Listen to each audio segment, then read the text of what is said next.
Welcome to my channel. আজকে কলকাতাতে আমার থার্ড ডে। আজকে কারোর সাথে আমার কোনো সেরকম প্ল্যান ছিল না, তাই একাই বিকেলে হাঁটতে বেরিয়েছিলাম।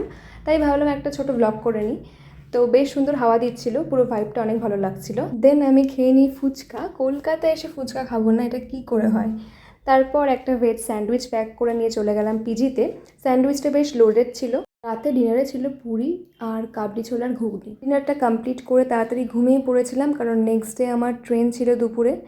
নেক্সট ডে লাঞ্চে মঞ্জুনিস থেকে একটা চিকেন 65 খেয়ে নিলাম আর খেয়েছিলাম আখের রস। তারপর স্টেশনে চলে গেলাম। একটু ওয়েট করার পরই ট্রেনে উঠে পড়ি। দেন একটু ওয়েট করার পরই ট্রেনটা ছেড়ে দেয়। দেন একটা মিষ্টি দই খেয়ে নিই। ঠান্ডা ঠান্ডা মিষ্টি দই খেতে গরমে বেশ ভালো লাগছিল। বিকেলের দিকে ওয়েদারটা বেশ ভালো হয়ে যায়, সুন্দর হাওয়া দিচ্ছিল, সাথে সুন্দর ভিউ এনজয় করছিলাম। দেন একটা কফি খেয়ে নিই আর খেয়েছিলাম চিপস। দিয়ে একটু পরে আমি ঘুমিয়ে গেছিলাম। উঠে দেখি অনেকটা দূর চলে এসেছি। একটু বোর লাগছিল, কিন্তু দেখতে দেখতে ফারাক্কা ব্রিজ ক্রস করে গেলাম। ফাইনালি পৌঁছে গেলাম মালদা স্টেশন। এইটাও আমাদের মালদা স্টেশন। তারপর বাবার সাথে বাড়ি চলে গেলাম। আজকের ভিডিওটা যদি কিছু ভালো লেগে থাকে তাহলে লাইক, কমেন্ট, শেয়ার করতে ভুলো না। Thanks for watching, by.